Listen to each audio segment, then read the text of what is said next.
All right. Here it is for the Fulton County D. Atlanta Judicial Service 9-7. The Honorable Judge Scott McAfee is presiding. Court will now come to order. Thank you.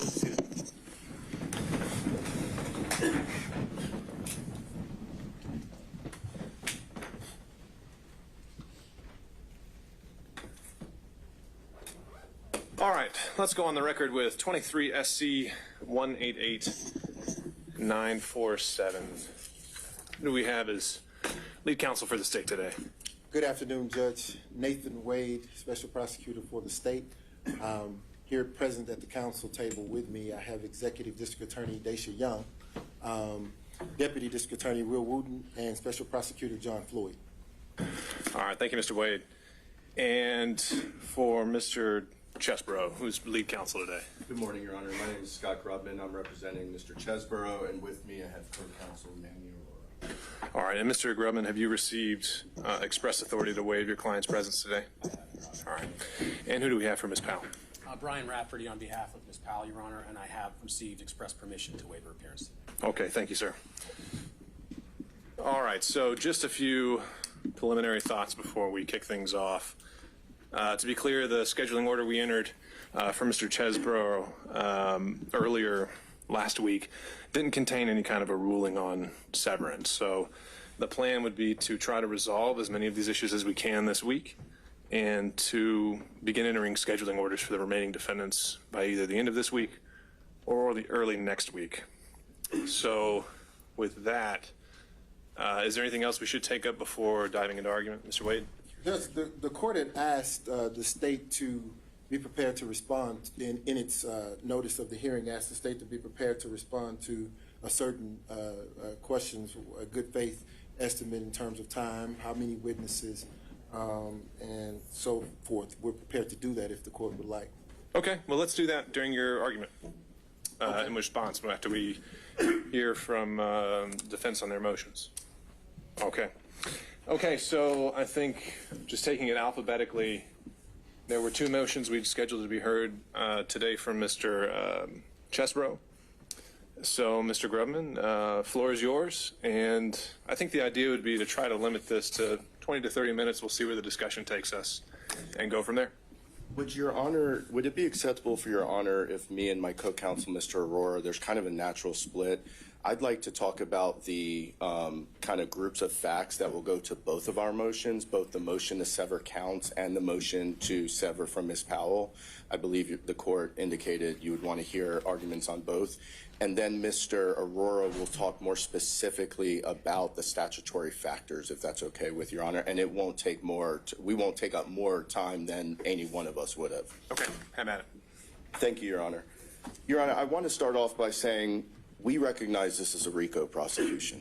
We recognize that, and we do recognize that part of RICO is, providing prosecutors, at least the state would argue this, and there is some case law to suggest this, providing prosecutors with a little more ability to bring in conduct that's maybe broader than had they charged a direct crime. For example, in this case, there are, I would argue, 3, 4, or 5 separate alleged conspiracies really contained in one alleged conspiracy in this indictment.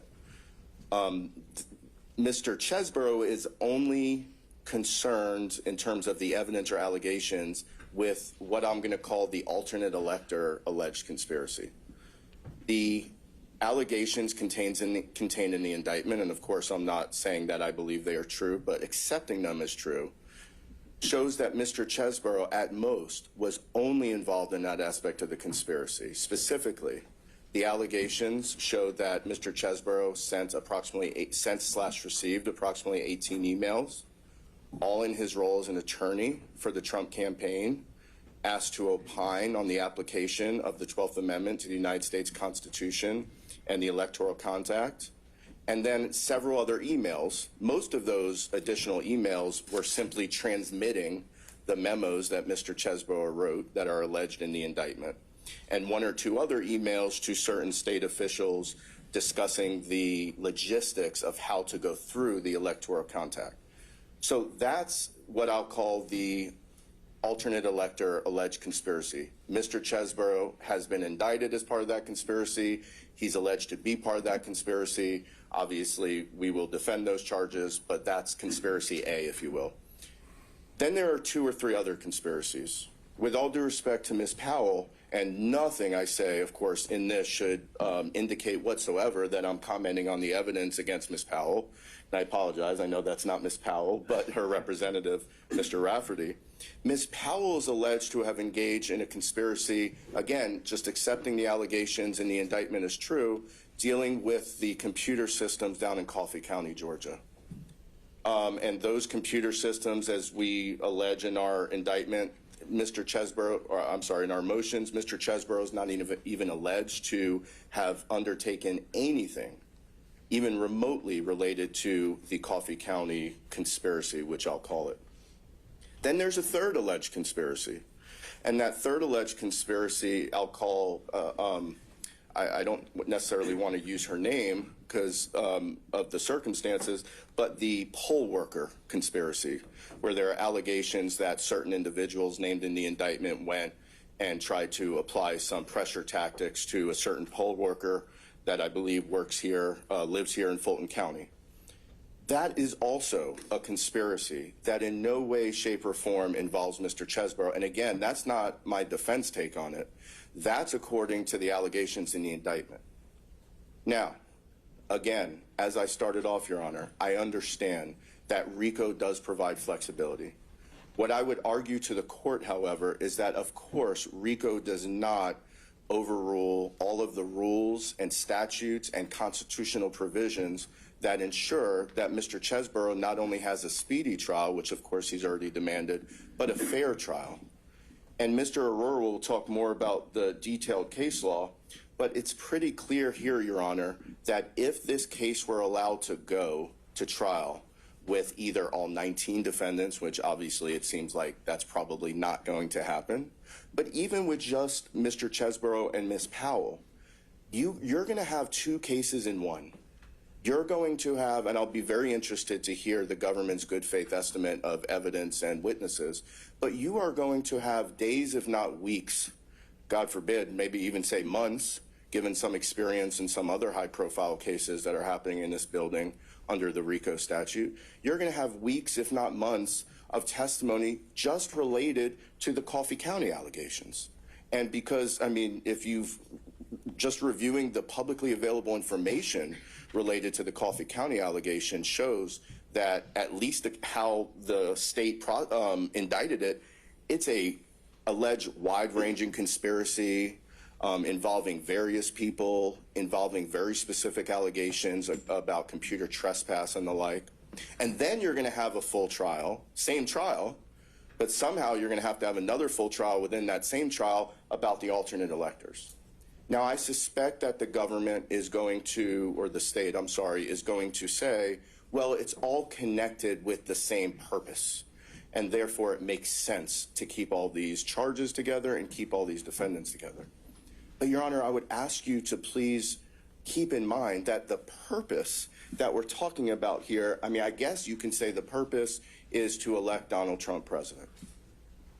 But if that were the purpose, and a prosecutor could use a purpose of that magnitude to try to tie together charges and defendants that otherwise have nothing to do with each other, then, you know, before we know it, millions of people, literally millions of people could have been charged in this conspiracy. These are totally separate cases, Your Honor, and I believe, as you'll see from my colleague, Mr. Aurora, who will get up and talk about the case law. Thank you for allowing us to do that, because he's a lot more on top of that than me. And as you'll hear from Mr. Rafferty, I suspect on behalf of Ms. Powell, it is going to significantly affect these defendants' rights to a fair and impartial trial. Why should Mr. Chesborough have to deal with a jury who's going to sit there for weeks, if not months, and listen to all of this evidence related to Coffee County and Ms. Powell? He's never been there. He's never met Ms. Powell. He's never emailed, texted, or called her. He's never spoken with her directly or indirectly. And although I'm not trying to steal the thunder from my colleague, Mr. Rafferty, on behalf of Ms. Powell, same is to be said for Ms. Powell. Why should Ms. Powell have to sit there for weeks and months hearing evidence and testimony about the alternate slate of elector alleged scheme when she's not even alleged to have any involvement in that? And again, for the third and last time, I'll go back to, I do understand that RICO exists, whether we like it or not. The prosecution chose to bring this case under RICO, although they could have very well brought this case specifically against individuals who are charged with individual crimes, but they chose not to, and that's their discretion. But, Your Honor, that should not override Mr. Chesborough's right to a fundamentally fair trial. It's in the state constitution, it's in the federal constitution, it's in the Georgia Code. And I'm really worried that allowing evidence related to all of these other counts and all of these other defendants, in particular, in this case, Ms. Powell, will very seriously jeopardize this. I think, as Mr. Aurora will make clear, it is clearly well within the discretion of the court, if not, as we argue, mandatory to grant this severance from Ms. Powell, and also to grant the severance we asked for related to the counts that don't affect Mr. Chesborough. So with that, Your Honor, I'm sure you'd like to hear some case law or supporting authority, so I will let my smarter co-counsel, Mr. Aurora, get up and deal with that. Thank you.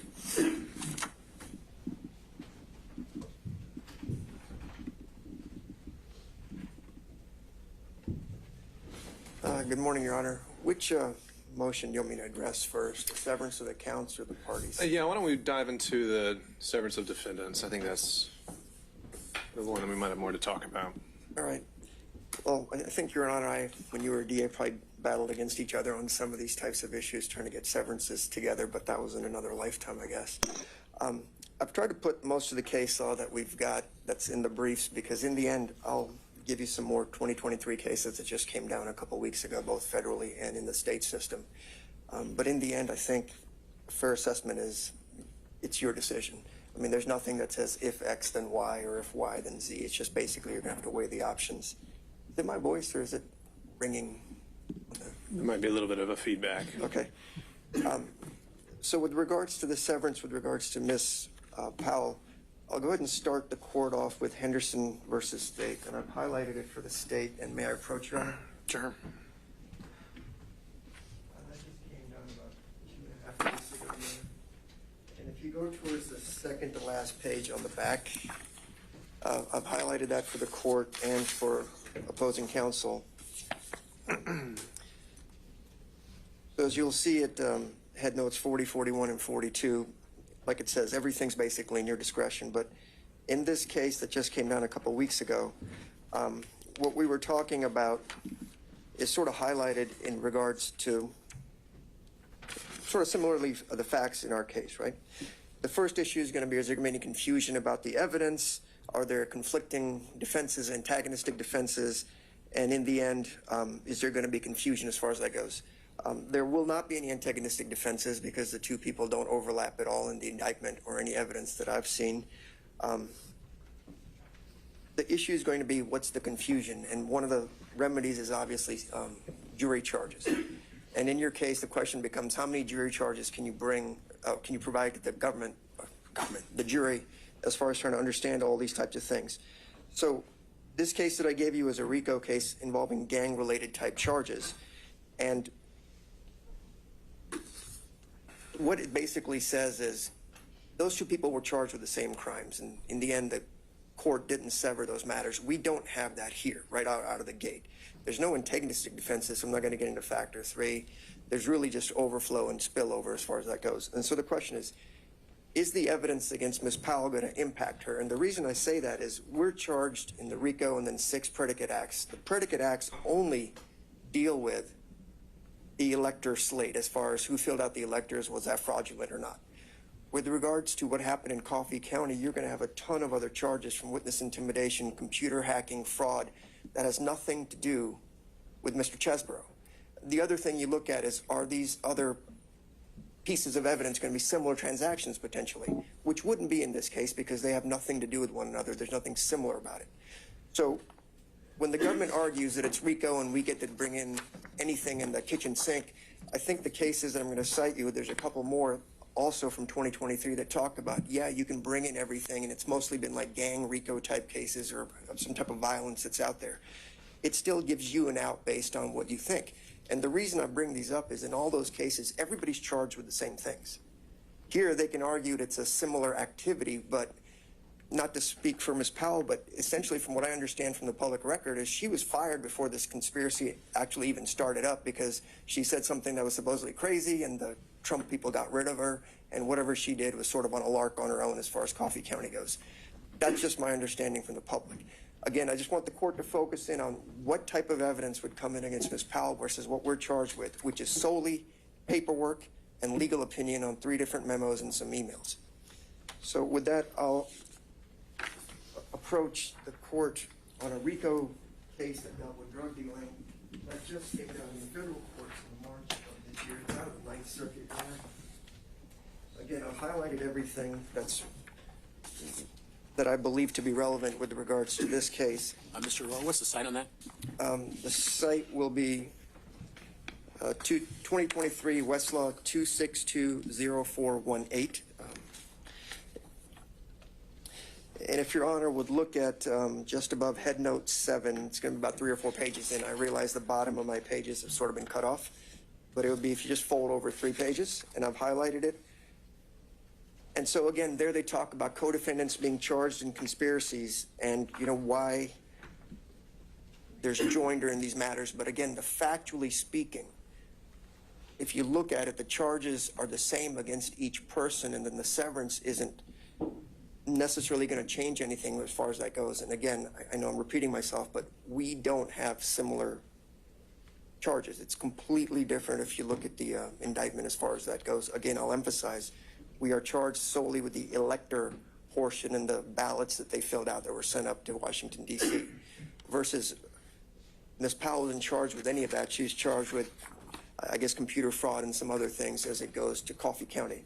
And lastly, before I rest on this part of this argument, the seminal case that came down dealing with suppression would have been Zafiro versus United States back in 1993, ZAFIRO.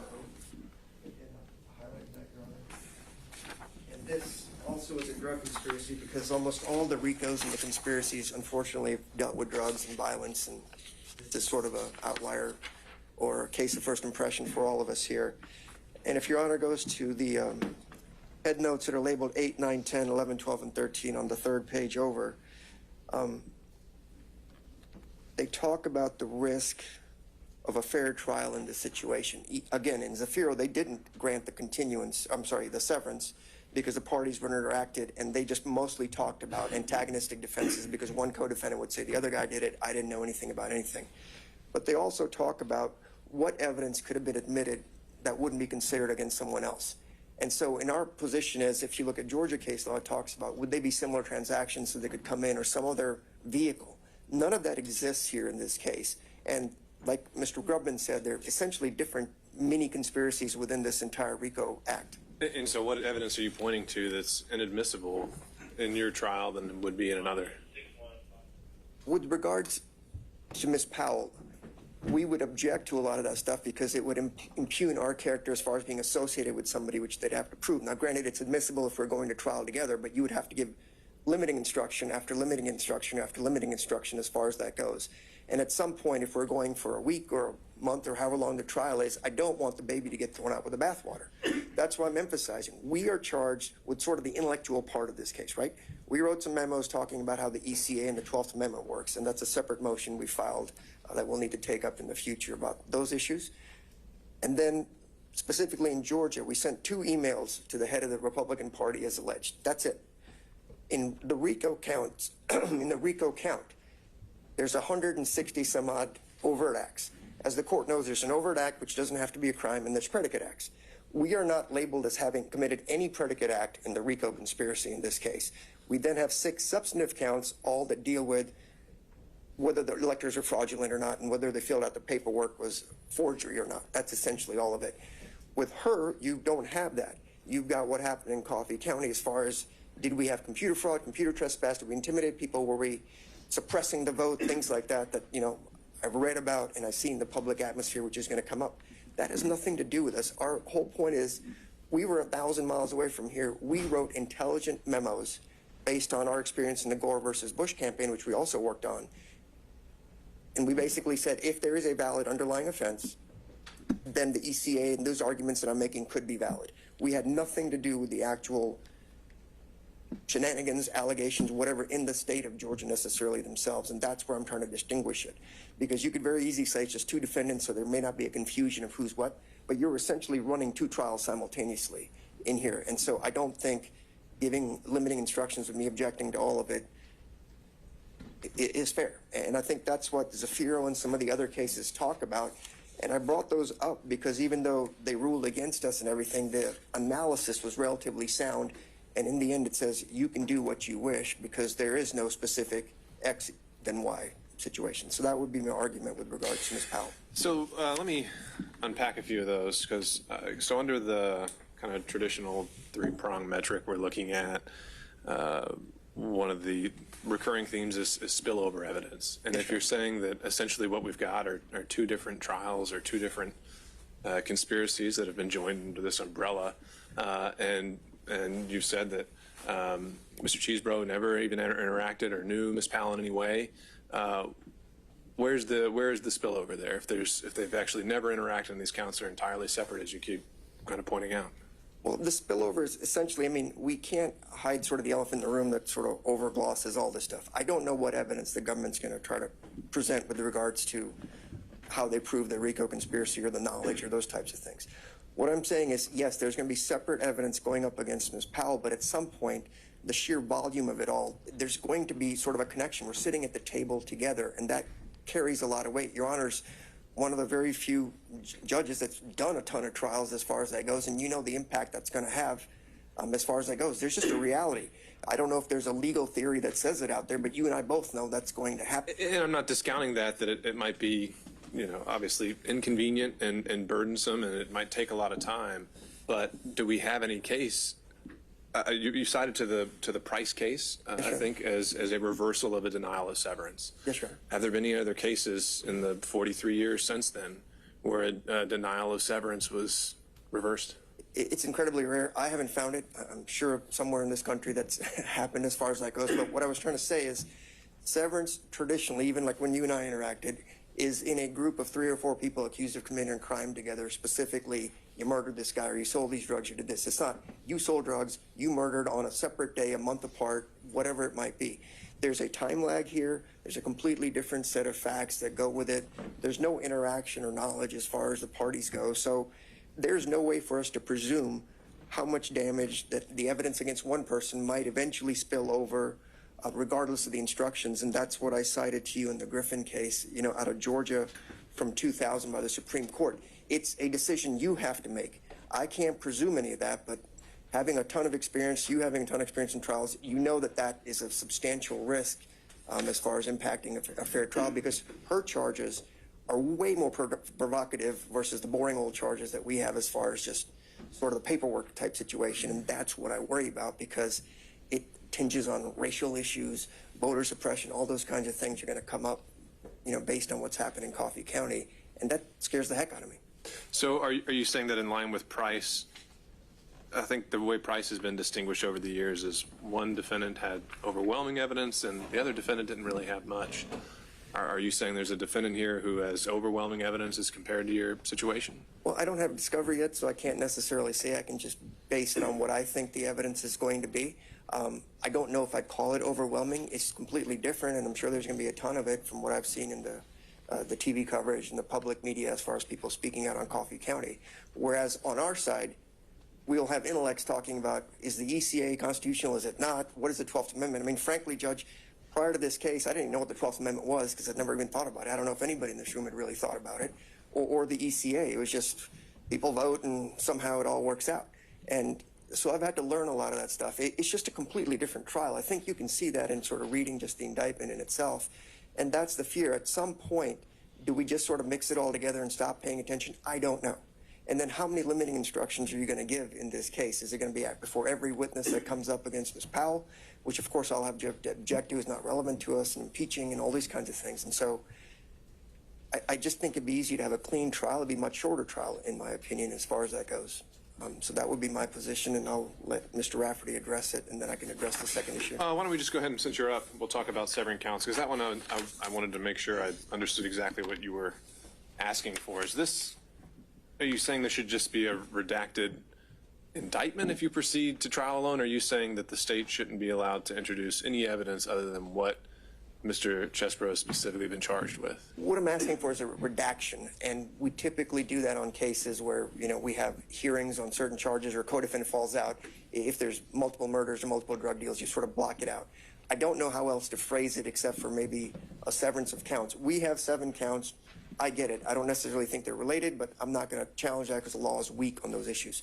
The 34 other counts involve a total of 13 defendants that we're not affiliated with. Our counts are involving 6 total people. But the other 34, again, as Mr. Grubman said, are multiple conspiracies within the conspiracy, and I don't see how that's relevant or even admissible in this case. It's not similar transaction material.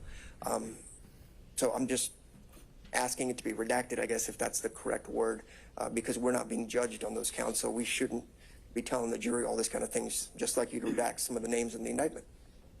So to be clear, it's more just a logistical thing that the jury would get an indictment that's been changed just to reflect your case, not that they couldn't have witnesses talking about the entire RICO enterprise as they allege it. Right. I'm not saying that all that's a matter of different objections down the road as to admissibility or relevance, but on this matter, I'm just saying the jury shouldn't be seeing the other 34 counts that are out there, or the, I guess, 18 other defendants or 17 other defendants that are out there.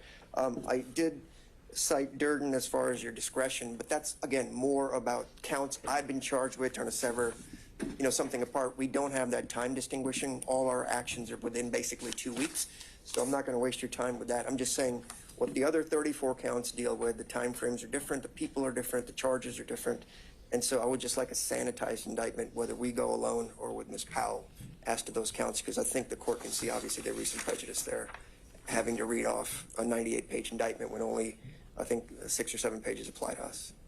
Okay, fair enough. Thank you, Mr. Aurora. Yes, Your Honor. And will I be able to rebut if the government chooses? Let's see where we go. Okay.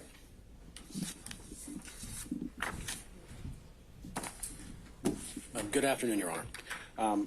The case against Ms. Powell is in a slightly different procedural posture than against Ms. Chesbrough, and I just thought it appropriate to sort of start with the fact that we filed a speedy trial demand within a day or two of the speedy trial demand of Mr. Chesbrough. Mr. Chesbrough, and we have not yet received a scheduling order or a ruling or anything else about, you know, when the trial of Ms. Powell will occur. My experience as a former federal prosecutor and in federal court under the Speedy Trial Act is in situations where you have multiple defendants like this, if one defendant makes a demand for a speedy trial or two, as we have here, the court has the discretion under the Speedy Trial Act in federal court to still push the case down because some other defendants, as we have in this case, have said they're not ready for trial. That's ordinarily what happens in federal court. But here in state court, looking at the state law and the state Speedy Trial Act, by virtue of our demand and the various severance motions that other defendants have filed saying they're not ready for trial, I think Ms. Powell has to be severed out from the remaining 17. And so the question for today, in my mind, is whether the trial of Ms. Powell will be joint with Mr. Chesbrough or not. I think based on all of the law that I've seen, and I haven't seen anything to the contrary, her demand for speedy trial cannot be trumped by the desire of the government to try everyone together when other defendants have moved to sever and said they're not ready. And so that's sort of the first point I wanted to just make, is although the court hasn't issued a scheduling order, I think we are on the same path as Mr. Chesbrough about when this trial should happen, which leads us to sort of the second question about whether or not Mr. Chesborough and Ms. Powell should be tried together. And I echo many of the things that my co-defendants counsel have said, although I have a very different view of the evidence and the evidence as it relates to Ms. Powell. I'll just point out in the indictment, the government was kind enough to list on page 16 or 17 or 18 a summary of the various manner and means of the indictment. And if you look at that, you'll see that Ms. Powell had nothing to do with most of it. Ms. Powell had nothing to do with false statements to state legislators, nothing to do with false statements to high-ranking government officials, nothing to do with false electoral college documents, nothing to do with the election worker here in Fulton County, nothing to do with solicitations of the Department of Justice, nothing to do with solicitations to the vice president. The only thing which she's alleged to have involvement is, as my co-counsel have said, is this Coffee County matter. And frankly, Your Honor, the way the government has characterized that, the evidence is going to show they're incorrect. She was not the driving force. The evidence will show that she was not the driving force behind that there were other lawyers not mentioned in this case that were actually the driving force behind that. We've submitted a Brady request already to the government before this hearing, asking for a host of different kinds of exculpatory material that we believe the government has that will show that. That will show that she was not the person that was behind this, has been alleged in this indictment. Her typewritten name does appear on a contract, but she never signed the contract, and the contract isn't even for Coffee County. It's for another state, and she never signed it. And the most important part of this case, Your Honor, with respect to the Coffee County aspect of this case, is the question of authorization and whether or not the visit down there was authorized or not. And there's a lot of public documents that are out there that demonstrate that numerous folks associated with Coffee County authorized that visit. The video itself shows that. Ms. Powell's name appears maybe a dozen times in this indictment. She has nothing to do with the electoral college aspects of this, which is going to involve all sorts of complex testimony about constitutional issues and things of that nature. Her only involvement, as alleged by the government, is what happened in Coffee County, and even that they have wrong. So why does that matter? Because my presentation, my cross-examination, my case is going to depend on my ability to present to a jury that she had nothing to do with what the government says she was involved in Coffee County. The evidence is not going to show what they say. But all of that, all of my efforts, is going to get washed away in days or weeks of testimony, perhaps, about the Constitution and whether or not and under what circumstances and alternative electors can be put in place, and whether the legal opinions of Mr. Chesborough and others have any sort of legal validity. All of that is going to be prejudicial to my client. She's going to be sitting there for days, if not weeks, listening to this kind of testimony when the case as to her in Coffee County really boils down to one day, January 7th. That's it. The whole case is about whether or not that visit was authorized and what, if any, role she had in it, which is very little, if none. So, you know, she's going to be prejudiced by all this other testimony about things that she had nothing to do with. And as a matter of judicial economy, you have discretion, as my counsel have said. You have the discretion to make a decision about the interest of judicial economy. I don't think a trial about Coffee County, if that's what we have a trial about, is going to take weeks or months. I think the trial could be over in a couple of days. Most of it is on video that a lot of folks have seen, and there's a handful of emails, and that's really it. There isn't that much evidence. And so when the court thinks about its discretion about how it can exercise that discretion and move this case along, move Mr. Chesborough's case along, the best way to do that, frankly, is to try the cases separately. And I would ask the court to just exercise the discretion that it has, that my co-counsel have already set forth, and sever Ms. Powell's case from Mr. Chesborough so she can get a fair trial. I'm prepared to answer any other questions, Your Honor. I think I've laid out my arguments. Let me take up one, again, as it relates to the traditional framework. I think Mr. Chesborough's team took this up, but one of those, obviously, is the antagonistic defenses. Are you joining their position that you don't anticipate that being a consideration here? I don't think that there's antagonistic defenses because, as my co-counsel has said, my client doesn't know Mr. Chesborough, has never met him, has never really spoke with him. There's no emails or documents or anything else. What he's accused of has absolutely nothing to do with Ms. Powell at all. And so I don't see that as antagonistic. It's just that evidence presented at a trial with Ms. Powell is going to prejudice her in the same way that Mr. Chesborough's lawyer said that evidence about whatever Ms. Powell did would prejudice Mr. Chesborough. Okay. Thank you, Your Honor. Thank you, sir. Hey, that cue's fired. That's why Mr. Wooten is chomping at the bit to address some of the arguments that council has made. I'll just briefly lay out a few things that the court has asked the state to be prepared to respond to. Firstly, we will contend that a trial of these 19 co-defendants will take 4 months, and that does not include jury selection. And it's also predicated upon whether or not, of course, the defendants elect to testify or not. But 4 months is our time estimate. In terms of the number of witnesses, there are in excess of 150 witnesses that the state intends to call. 150 witnesses. Judge, we contend that we must prove the entire conspiracy against each and every one charged. Each and every one charged. So the court, in the interest of judicial economy, would have to make the decision as to whether or not the court wants to try the same case 19 times or 2. So, to be clear, when you say 2, has your position evolved from your filings of last week or from lately? It hadn't. It hadn't, Judge. I just throw out the number for just to give the court the difference in the number of times and the number of man hours it'll take to try the case, once or twice. Well, when you say twice, who's involved in each case? Obviously, the 2 who've requested severance here. All right, because up to this point, I thought the state's position was all 19 need to go on October 23rd. It is, and that continues to be our position. Okay. And just to clarify that and flesh that out a bit, you're saying that right now you would predict that if it was just a trial of Ms. Powell and Mr. Chesbro, that the state's going to need those same amount of witnesses, those same amount of exhibits, and that same amount of time? Absolutely. Okay.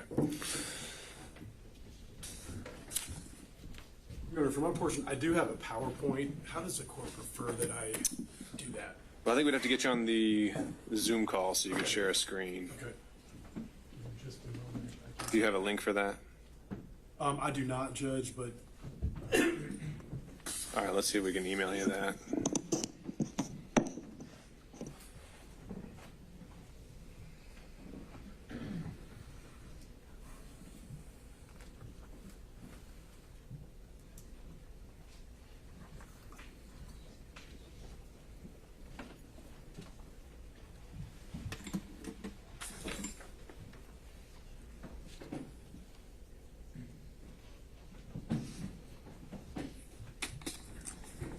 Does the government have a paper copy of the PowerPoint that it can share with yes, council? yes.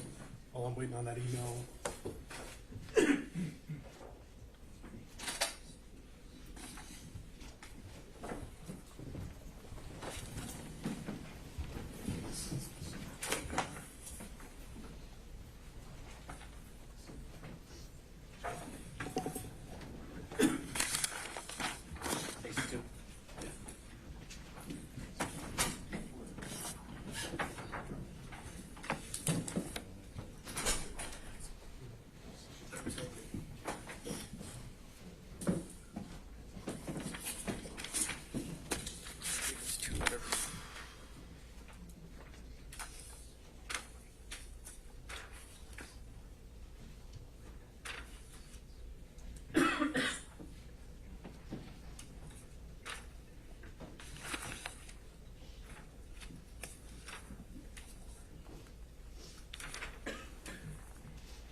Judge, I'm not seeing that email come through.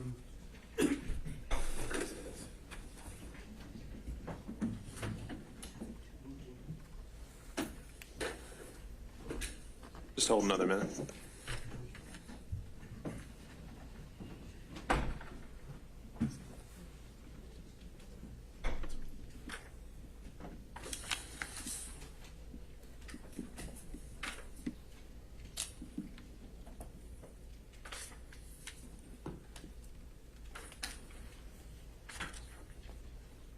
Your Honor, if we're using, I'm sorry, is it all right? I'm sorry, I had knee surgery 2 weeks ago. So,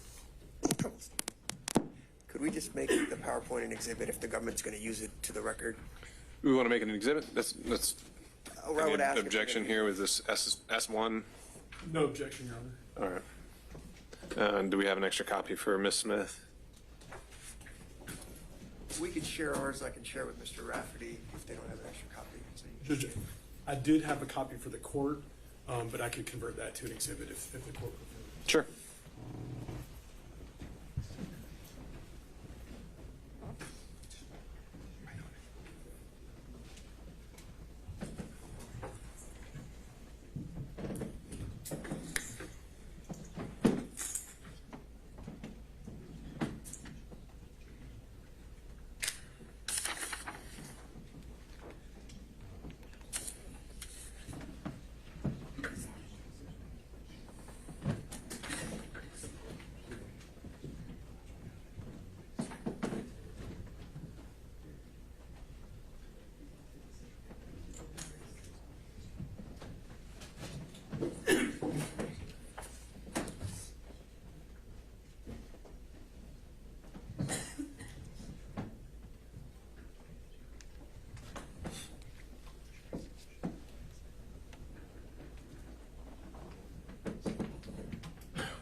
Judge, I've got the meeting ID, I just don't have the passcode. Stand by for another email. I've actually got it right here, Your Honor.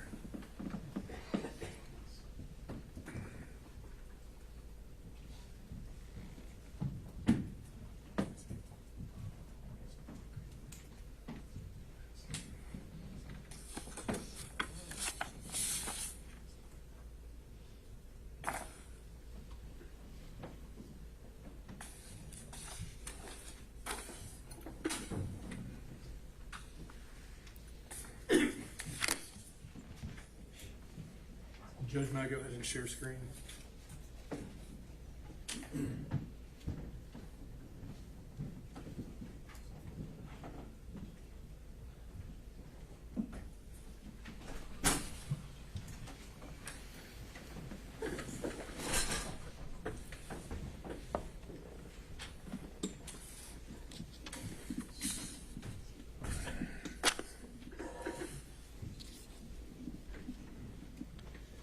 Your Honor, I'm just going to quickly move through, of course, the statutory and case law parameters under which Your Honor has to make this decision.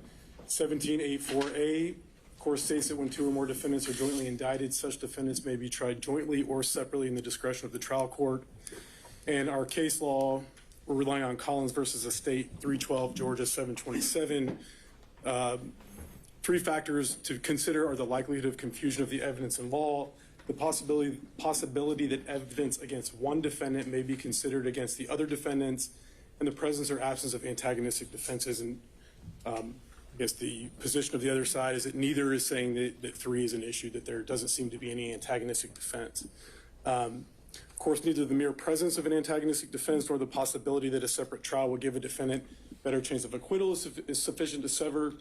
The defendant bears a burden of showing that a joint trial would be so prejudicial as to amount to a denial of his or her right to due process. So I want to talk about what's not a proper ground for severance first. And this is coming from Mr. Cheeseborough's motion to sever. He says, in sum, there has never been any direct contact or communication between Mr. Cheeseborough and Ms. Powell. Similarly, there is no connection or overlap between the overt acts or the substantive charges associated with Mr. Cheeseborough and Mr. Powell. That is not a defense, and that is not a ground for severance. Similarly, Ms. Powell's motion says that Ms. Powell can receive a fair trial only if she's tried alone.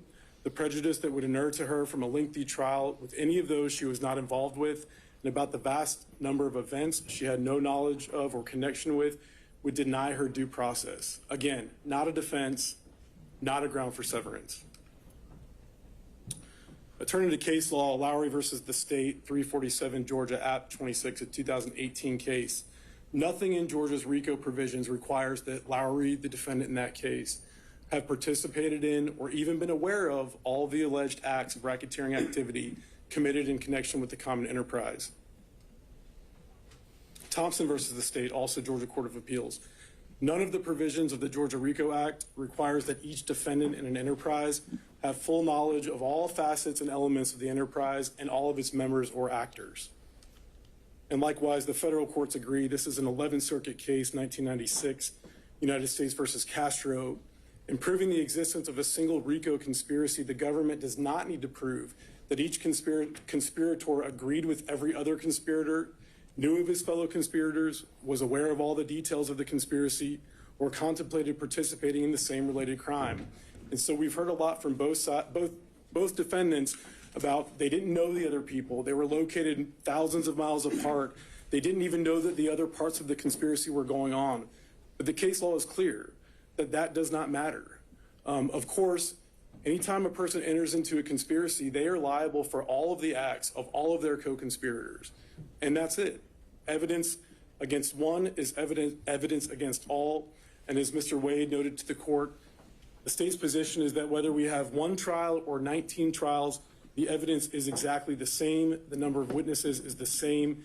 And so many of the arguments that are made on the other side evaporate.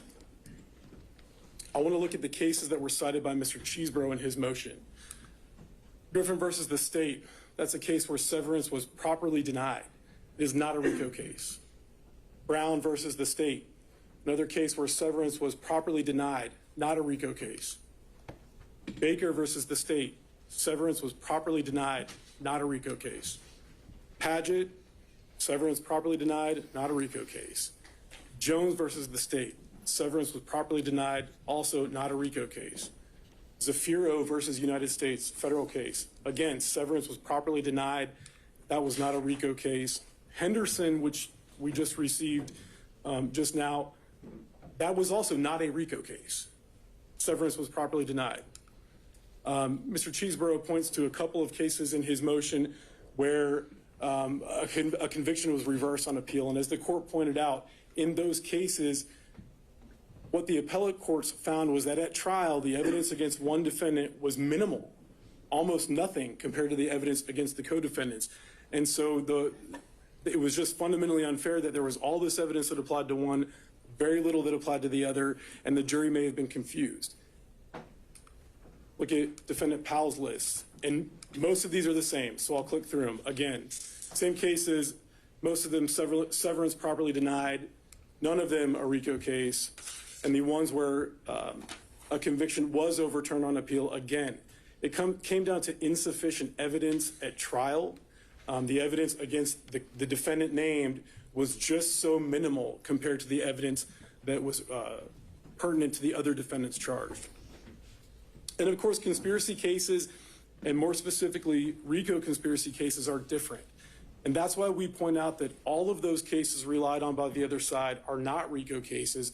And so the analysis is different. The facts are different, and the law is different.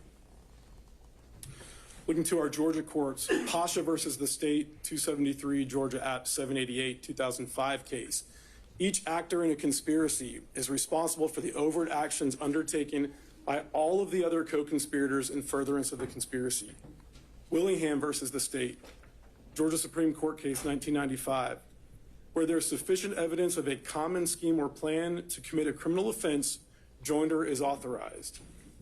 And our federal courts kind of take both of these concepts, and in United States versus Caporale, 806 F. 2nd, 1487, an 11th Circuit case here in Atlanta in 1986, joinder of co-defendants in a count charging a single RICO conspiracy violation is permissible, even if different defendants are charged with different acts of racketeering, if the racketeering acts charged are in furtherance of the overarching RICO conspiracy charge.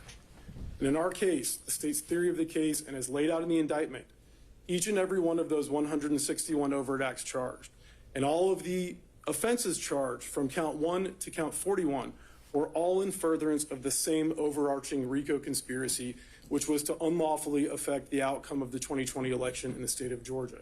Every single one. I understand the other side's argument that, my clients over here in Coffee County, my clients over here in Wisconsin or wherever sending off emails. But the problem for them is that it doesn't matter because it's all part of the same overarching RICO conspiracy. And the state's theory of the case, as alleged in the indictment, is that as this enterprise operated in multiple states and operated quite a lot in Fulton County, that's why we have this case here in Fulton County, the conspiracy evolved. One thing didn't work, so we move on to the next thing. That thing didn't work, so we move on to the next thing. That thing didn't work, so we move on to the next thing. And that was going on from the first overt act to the last overt act, all part of that same overarching RICO conspiracy. Turning back to the factors that the court needs to look at, and I'm just going to kind of talk about factors 1 and 2, the likelihood of confusion of the evidence in law, and the possibility that evidence against one defendant may be considered against the other defendant. Of course, 3, which the other side agrees is not an issue here. But 1 and 2, because this is a RICO conspiracy case, and because the evidence against one is admissible against all, 1 and 2 evaporate. There's no likelihood of confusion about which evidence applies to which defendant or which law applies to which defendant when all of them are alleged to have engaged in the same conspiracy. And it's significant that in count 1 of the indictment, the RICO count, the allegations set forth in counts 2 through 41 are all included in that count 1. And so while, Mr. Cheeseborough may have never been to Coffee County, the evidence about Coffee County is evidence that the enterprise existed and shows that the enterprise was working.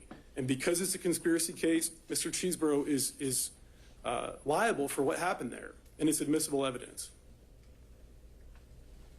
Again, going back to our federal court, since any evidentiary spillover, and the court asked about this issue, since any evidentiary spillover is vitiated where the evidence in all events would have been admissible against the movement, in the context of a conspiracy, severance will rarely, if ever, be required. This is a First Circuit Court of Appeals case, and we submit that as persuasive authority here. Again, turning to another example, United States versus Diaz, a Second Circuit case from 1999, and a federal RICO conspiracy case from the Second Circuit involving the Latin Kings. Even when a defendant was implicated in only 1 of 9 separate murders carried out as part of a pattern of racketeering activity, a joint trial was proper because all of the evidence was admissible against each and every one of the defendants to show multiple things, not just that they committed an act, but to show the existence and nature of the RICO enterprise and to show a pattern of racketeering activity on the part of each of the RICO defendants, as well as his or her relationship with the enterprise itself. And I just love this quote because I think it sums it up. Again, it's an 8th Circuit Court of Appeals decision, persuasive authority, but there in United States versus Kehoe, the 8th Circuit said that it will be the rare case, if ever, where a trial court should sever the trial of alleged co-conspirators. The other side pointed a little bit to this, but I did want to mention that any potential jury confusion can be addressed by other means other than severance, such as an instruction to the jury to separately consider the evidence as to each defendant. Now, again, the state's position is that because this is a conspiracy case, because it's a RICO conspiracy case, that all of the evidence is admissible against all of the defendants. But even if that, even if there were some issue or to be extra cautious, the court could give a limiting instruction. And the state's position is that it would not be limiting instruction after limiting instruction after limiting instruction, because again, all the evidence is admissible against all the defendants. Also, the defendants completely ignore a long line of cases in Georgia that affirm the denial of severance for Georgia RICO Act violations, all decided under these same principles that I've just talked about. First, Chancey versus the state, Georgia Supreme Court, 256 Georgia 415, a 1986 decision. Evans versus the state. I think we've got the sites here. We can get those later. Sure. And those are provided to counsel, and I have copies of those as well for you. So under these principles, the defendants cannot satisfy the first 2 prongs: likelihood of confusion of the evidence in the law, the possibility that evidence against one may be considered against the other because that's allowable. That's exactly what a RICO conspiracy case is allowed to do. I don't think I need to talk too much about the third prong because of the statements of the other side. Just would hit that defendant has to show that a joint trial as it relates to the third prong would have to amount to some sort of a denial of a due process right. And we don't believe that's the case here. Palmer versus Estate, just to point out a few, Georgia Supreme Court case where the Palmer court highlighted certain situations where there was an antagonistic defense, Barge, Metz, Lauren, and again, won't get into those because of where we're at. But the bottom line there is that it has to be prejudicial as to amount to a denial of his or her right to due process. Also want to talk about public policy. Public policy, and our courts have hit on this issue, strongly disfavors severance in complex conspiracy cases for several reasons. One is judicial economy. There's been arguments on the other side that somehow severing any of these defendants out would be more economical. I'm not quite sure how that works. I think one 4-month trial is shorter than multiple 4-month trials. Same witnesses, same evidence. Minimizing the inconvenience and trauma on victims and witnesses. And I want to remind the court that part of this RICO conspiracy involves victims. There are victims in this case that were targeted by members of the enterprise, and their lives were turned upside down. And that's an important part of this case, and having those people come and testify multiple times over and over would both inconvenience, but more importantly, traumatize them. Consistency of the verdicts. And I've got a little bit of case law that talks about that. Efficient use of state resources and fundamental fairness. Justice Scalia astutely observed, it would impair both the efficiency and the fairness of the criminal justice system to require, in all these cases of joint crimes where incriminating statements exist, that prosecutors bring separate proceedings presenting the same evidence again and again, requiring victims and witnesses to repeat the inconvenience and sometimes trauma of testifying, and randomly favoring the last tried defendants who have the advantage of knowing the prosecution's case beforehand. He goes on to say, joint trials generally serve the interests of justice by avoiding inconsistent verdicts, enabling more accurate assessment of relative culpability. And he points out that these are sometimes advantages that operate to a defendant's benefit. So even apart, he says, from these tactical considerations, joint trials generally serve the interests of justice by avoiding the scandal and inequity of inconsistent verdicts. And our Georgia courts agree. They agree that economic use of resources is an important and legitimate concern. Montgomery versus the state, 156, Georgia App 448, a 1980 case. In a case where the same witnesses, the same evidence, and the same charges would be used against all defendants, thus affecting judicial economy in the use of physical facilities, time of witnesses, jurors, and court personnel. The trial court must consider these efficiencies against the possible conflicting interests of joint or multiple defendants. And the 11th Circuit, again, agrees. United States versus Brown, 2007 decision 505 F 3rd 1229. We find considerations of judicial economy to weigh heavily against severance in light of the substantial systemic interest in handling this complex conspiracy case in one trial. And in that case, it was a 2-month trial. State, as we've represented to you, Judge, believes that this would be at least a 4-month trial. So defendants, the state's position, have not met their burdens as to any of the factors set forth in Collins. The case presents no likelihood of confusion of the evidence or law applicable to any defendant because all of the evidence is applicable to all of the defendants. All of the law is applicable to all of the defendants. And 2, evidence against any defendant may properly be considered against each of the defendants in a RICO conspiracy case, so there's no risk of this spillover effect. Just to mention 3, again, they concede that that's not an issue here. That's all I have, Judge, unless you have any questions. Just a few. So these, again, the 3 factors, those are just, would you agree that those aren't exclusive? Yes, Your Honor, absolutely. All right, so we're really supposed to take into consideration the circumstances of the entire case and anything that just might be present in this case and may not be in others, right? Yes, Your Honor. So I guess some of the things I think we need to think through, to me also, it's more this position that we still need to have all 19 people at the table 47 days from now.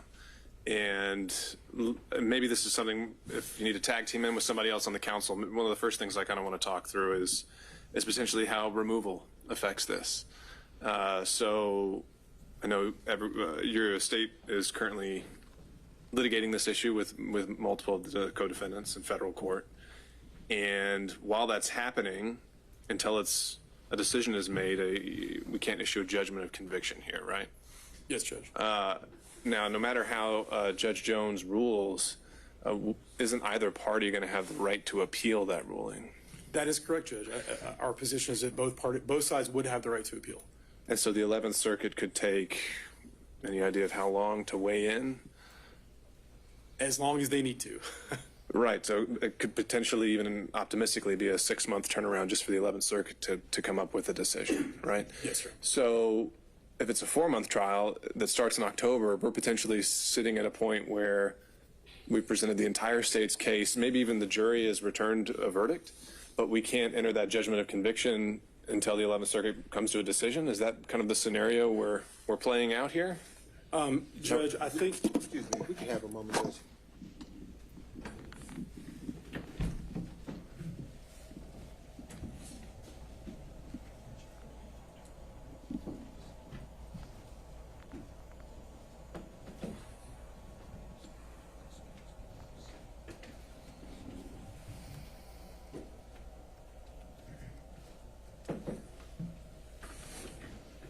Your Honor... And by the way, let me add, I know this wasn't something that I highlighted, so if this is something we need to submit for, post-hearing briefing, we can do that, but this is something that I think is a consideration we ought to be taking into mind. Sure, and that may be the best route, Judge. Our kind of position on that is it depends on what the scope of Judge Jones's order is. If he takes the position that he removes everyone, or that he just removes those who may have, some entitlement to removal, the law is a little unclear on how that works in a criminal case. But you can see what would happen. No matter how he rules, if let's say he says that some aspects of the case stay behind with us here in Fulton County, and the 11th Circuit changes their mind and reverses that entirely and says, no, the entire case has to get removed to federal court. Where does that leave us in the middle of a jury trial? Is double jeopardy attached? Have you now risked your entire prosecution because this case has now been removed to federal court and we've sworn in a jury and it's been presenting evidence against all these other co-defendants? Judge, again, I think for those very complex kind of fine-tuned details, we may need the opportunity to brief those issues. It's not easy. And we've got, again, less than 2 months to figure this out. So I think to kind of charge ahead without coming to some thoughts on this very soon might be risky. And then the other issue here is even if we say that the 3 prongs aren't met, again, just dealing with the logistical issues, the state's case may take 4 months, but voir dire with 19 defense attorneys is going to be a different animal than voir dire with 2. So I don't think saying they're both going to equally be 4 months, no matter how many defendants are involved, would be completely accurate. Is that fair? In terms of who can object?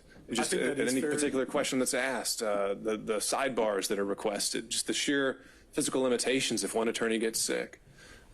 Is it really so, can we so confidently say that each trial is going to be exactly 4 months, no matter who's involved? I don't think we can say exactly, but I think it kind of cuts both ways, Judge, because if we had, for example, 19 people tried at one time, you have a witness up, and let's say they're subject to 19 cross-examinations. Of course, each of those 19 is not going to be the same full-length cross-examination. So you would have kind of a shorter, if you took them all together, you might have a shorter time for that witness on the stand with 19 people versus if you have 19 trials of one person. And I'm going to the extremes just to demonstrate the point. But if you have 19 trials with one defendant each, then each of those witnesses would be fully cross-examined 19 times. So there's a give and a take. Some things might take longer, some things would be quicker. So the other things to think in mind is this is going to be a case with a lot of pretrial motions. And again, I don't know how many hearings we're going to need to have to sort through all those. But if we compress our timeline to 40-something days, our ability to even be able to really weigh those and think through these issues, again, it just seems a bit unrealistic to think that we can handle all 19 in 40-something days. That's my initial reaction, thinking of just how to get this. And are we even delaying the inevitable? If we say there's no severance, aren't we going to have 17 defense attorneys get up here and file motions for a continuance just saying they're not ready? I think we've already had some counsel indicating they're on trial in other cases in federal court. And if we're just going to be sitting in a position where we're having to consider a continuance motion in 40 days, why delay the inevitable? Sure, Judge. State's position on that is that we're here on two defendants. And so at this juncture, other defendants have filed their motions for severance, and they may raise those issues. And it would be appropriate for the court to consider all of these issues in making its decision. But for today's purposes, we're here on two defendants. And the issue is, do we pull these two defendants out? Not do we pull, defendant 13 out or whatever the case may be. So the state's position is until those are raised by those parties, once we have hearings on those, that they shouldn't affect the court's decision as it relates to these two defendants. Okay, so at a minimum, I think what I'm hearing here is that it might be appropriate at this time to consider whether Mr. Chesbrough and Ms. Powell proceed alone together. Whether they have provided the court and met their burden to show that they should come out. Not that the other 17 should come out, but they should come out of the pot is the state's position. Okay. All right. Your Honor, Sure. have like 2 minutes to respond. Sure, last word from the defense since it's your motion. So, Judge, I will take this down. Your Honor, I'm not trying to oversimplify this because it is a complicated case, both factually and procedurally. However, as to the 19, Your Honor, there can't be a trial of 19 people, and it has nothing to do with the length of time. It has to do with the fact that two defendants exercised their statutory right to a speedy trial, and 17 other defendants, many of whom's lawyers are here, didn't. And that's our right to do, and that's their right to do. So, with all due respect, Your Honor, I don't even know that there's truly a reason to spend much time. Of course, I can answer any questions, but really much time talking about 19. So really, I think the question here today, to wrap up, is whether it's a trial of State versus Powell and Chesbrough, or two trials, one State v. Chesbrough, one State v. Powell. All of the cases, and we would like an opportunity, since there will be some post-hearing briefing, to read those cases the court State cited and maybe respond to them. I looked at one. It's the one that says, where there is sufficient evidence of a common scheme or plan to commit a criminal offense, joinder is authorized. Willingham v. State. Joinder is authorized. That doesn't mean that severance is inappropriate. Those are not the same thing. Just because joinder is authorized does not mean the court shouldn't sever. Let me be clear about something, Your Honor. The state wants this case, and I think it's absolutely clear in the pleadings. The state wants a case against Donald Trump and all these people together. The state wants to make this case about Donald Trump. Donald Trump is one of 19 defendants. Ken Chesbrough is another one. Ken Chesbrough is not a politician. Before 6-7 months ago, he was probably unknown to 99.9999% of the population. You get all those nines? And so now to force him to sit here in a trial where there's evidence of all these other things is just not fair. And I'm sorry, Your Honor. They have a slide here. RICO is different. Sure, it's different. I acknowledged that in my opening. But what this slide does not say is that RICO overrides the rules governing fundamental fairness, constitutional and statutory protection that are designed to protect defendants. This Willingham case, and upon information and belief, I believe most of the other cases cited by the government are cases like murder. The Willingham case is a murder case. It's a murder conspiracy case. Certainly the state understands the difference between 3 and 4 people being charged with one single conspiracy versus 19 people being charged with 3 or 4 different conspiracies. And Your Honor, if the court were to take the state's arguments at face value, there would almost never, if ever, be a RICO case that can ever be severed. And think about what that means. It means that the state of Georgia and the various district attorneys throughout the state can use the RICO statute, can take 3, 4, 5, 6, 7 different conspiracies, and at their sole discretion, with no oversight by any court, say that they're one, bring them in one indictment, and then we're all stuck together. And quite frankly, Your Honor, let's compare and contrast this to the YSL case going down a few, I don't know if it's floors down or up, I think down. That YSL case, I don't know much about it, but I know enough. I've watched it TV, listened to podcasts. It's a common conspiracy. Yeah, there were different overt acts being done towards the same conspiracy, and therefore the state can try them together, but it's one conspiracy. And that's where I think if you read that Willingham case, where there is sufficient evidence of a common scheme or plan, how, Your Honor, is the plan down in Coffee County, if it's a plan, the alleged plan, have any commonality other than electing Donald Trump, Your Honor? Half of the United States took some act towards electing Donald Trump. If that were the only thing that mattered in terms of connecting all these as a common conspiracy, there would be no rules of due process. And the last thing I'll say, Your Honor, is I will go back to what we said at the beginning. I think it's perfectly clear here that this trial does not have to last 4 months. Because what the state is assuming is that, let's say Your Honor grants our severance motion and allows us to try our case just Chesborough and then Powell separately. Well, they're saying, well, it's all going to be the same evidence. Not necessarily. Obviously, the time hasn't come to file motions in limine, but we will obviously file motions in limine regarding the admissibility of certain evidence, certain extrinsic evidence of other acts that we don't think are relevant. And we have the other motion to sever the counts. And no one motion, I don't think, Your Honor, should be, they all, obviously, I know the court has to rule on all of them independently, but I would argue, Judge, that you should consider them jointly in terms of figuring out the big picture here, which is, it is within the court's control to... Well, let me clarify something, because I think the argument of the motion to sever the counts really wasn't so much as a ruling on Yes, Your Honor. limiting the evidence, just as a logistical, here's the indictment we're going to hand the jury. And I meant altogether. So if you combine, let's say Your Honor was to grant that, it would be a significantly pared down indictment.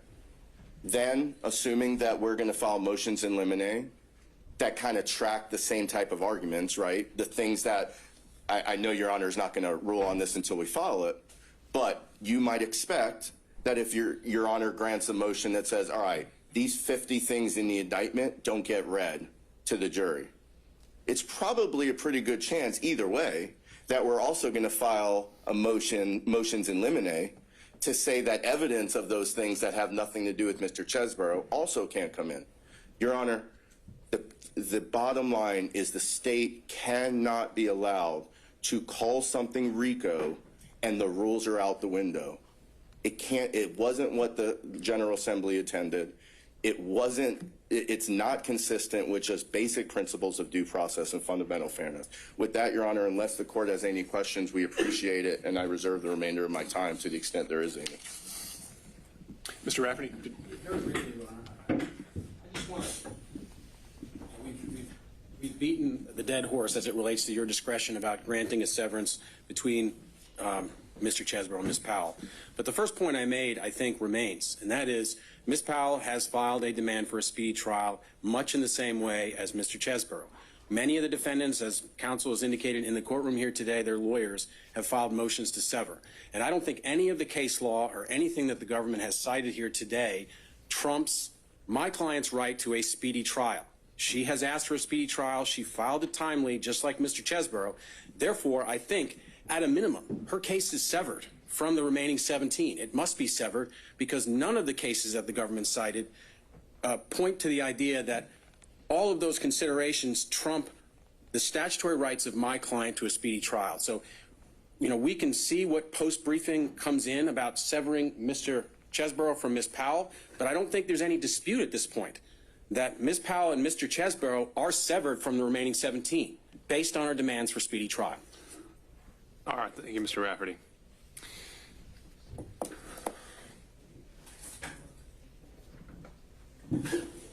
Your Honor, just briefly, just for the purpose of the record, I want to make clear that there is a dispute about severing the 2 from the 17. I think the state's made that clear, so I just want to make sure that that's cleared up for the record. There's some statement from the other side. And just before we depart, we would just ask for, if there is briefing, what that briefing schedule is. Of course. No, I think we still have plenty to talk about before we wrap up for today. So, obviously, I think as has been made clear, we're on an expedited timeline with these statutory speedy trial demands, and we are certainly here ready and willing to provide both defendants that right, and we plan to make that October 23rd trial date stick.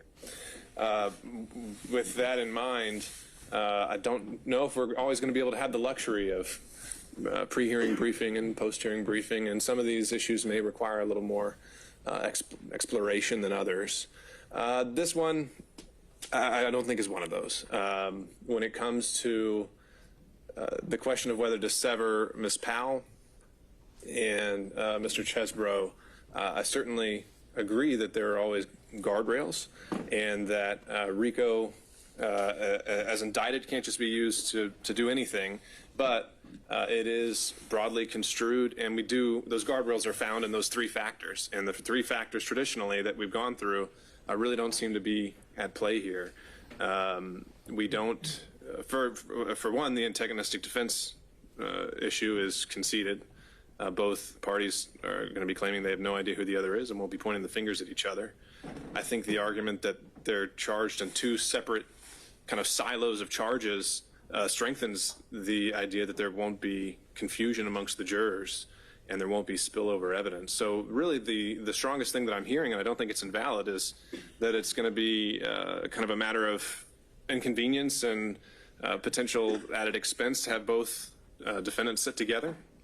And that's certainly true, but there's also other judicial economy aspects to consider and issues of inconvenience as well. We talk about the jurors. I don't think we can take for granted that these would both be 2 equally 4-month-long trials. I think it could easily be twice that with multiple defendants, and I think we need to take into account the fact that one docket goes entirely on hold while this case is going. And instead of it being, if we're purely considering aspects of judicial economy, which to me was really the only valid argument here, I think taking up 2 dockets and for a period of 4 months also weighs into that, as well as the voir dire process and the inconvenience to the jurors. So based on what's been presented today, I'm not finding that severance from Mr. Chesborough or Powell is necessary to achieve a fair determination of the guilt or innocence for either defendant in this case. And so I'll deny Mr. Chesborough's motion to sever from Ms. Powell. I'll deny in part Ms. Powell's motion to sever from Mr. Chesborough. And the plan will be to enter a scheduling order for Ms. Powell mirroring that of Mr. Chesborough with the October 23rd date holding. It sounds like the state is still sticking to the position that all these defendants should remain, and they want to address some of these removal issues. I'm willing to hear that. I remain very skeptical, but we can. I'm willing to hear what you have to say on it. And so, but again, because we're on a limited time frame, I don't think we have the luxury of waiting. So, how long do you think the state needs to respond to that issue? 2 weeks, Judge? I don't think we can do that. There's going to be motions deadlines for the other defendants, and we need to get scheduling orders entered. Had to ask. That's fine. And I had to deny. Understood. 10 days? Well, I think the 10-day mark from today, I know, again, I'm sending the indicator that folks are going to have more than 10 days to file their standard post-arraignment motions. Let's see if we can have that by Tuesday of next week. Again, this is limited to how you think logistically we could possibly keep these defendants together, and I think we can limit that to 10 pages. And if anyone else wants to respond, they can to that issue. But Mr. Grubman? Yes, Your Honor. This is, if you're still going on this issue, I did have a quick other issue just since we have your attention to bring up. We do have a pending motion to talk to the grand jurors. Right, let me get to that. So, again, knowing that Mr. Chesbro and Ms. Powell are hurtling forward and the motions are going to keep coming in, I don't think it makes sense to just have these all pile up. So we would pretty much maybe just keep having these weekly sessions together and handle them one at a time. So to that end, I believe we're starting another trial next week. I think it's a murder trial we're doing next week, but looking at Thursday or Friday of next week, how's everyone's availability? I only saw motions from Mr. Chesbro, so I guess the question's only directed towards Mr. Grubman and Mr. Aurora. I'm looking at Thursday or Friday morning. We're here whenever the court instructs us to be. Got it. Your Honor, could we ask for Friday morning? I've got to do a sentencing homicide in Cobb County On Thursday morning? in the afternoon. Thursday afternoon? You know, Florida's saying hour, it's going to be 3, so I just figured if we could have, depending on the motion, just Well, so far you've got, I believe it's the 2 related to the grand jury, and then you have 1 more related to the supremacy clause. we've got 2 more coming either today or tomorrow. Maybe we limit it, since the grand jury issue is something that might take more time to flesh out if it's granted. Maybe we limit it to those 2 for next week, and we can save the constitutional arguments for another day. Can we still do that Thursday morning, though? Assuming if it's just those 2 related to the grand jury. We start at 9. That's the plan. Okay. Yeah. Thursday morning at 9. I'm sorry, John. Sure. Thursday morning or Friday morning? Thursday morning, it sounds like everyone, and we'll do those 2 grand jury motions. And then, Mr. Rafferty, if you want to jump on board and adopt them, we can obviously work you in. Yes, Your Honor. And just quick clarification, the briefing from the state by Tuesday, is that going to be on the question of whether it's going to be a trial of 19 or a trial of 2? That's the only issue. That's right. Thank you.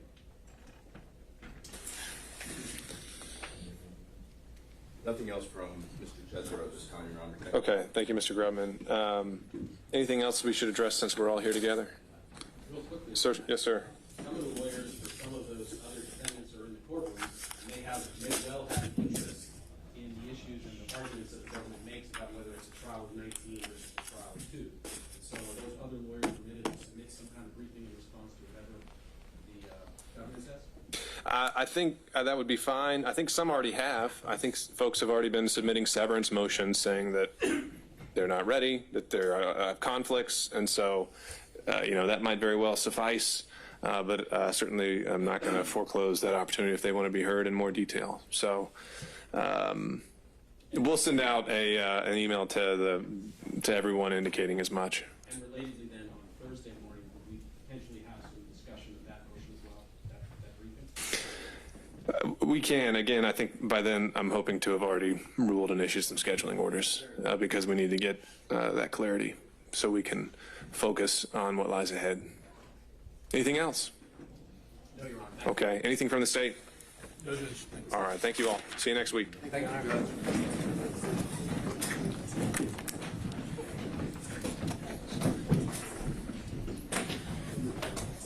All right, folks.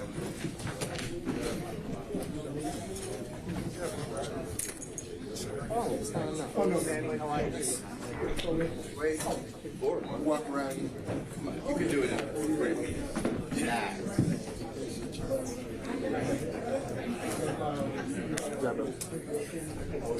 Me, for my life. I ain't trying to be like these defense lawyers who wrote bankruptcy. And good to see you. Thank you.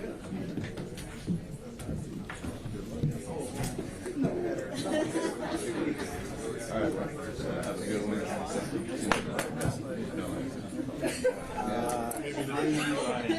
I can do the dive. Okay. Ready to trial?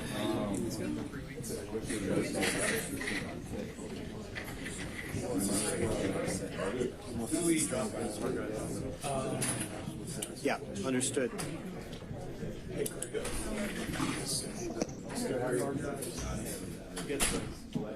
Drop off the 2 terabytes. Yeah. I don't have it with me, but I'll. Please put the front desk, third floor, my name on it. Second, just we can run more calls. All the electrons. That's a lot. Take care. Nice to meet you. Take care, guys. File.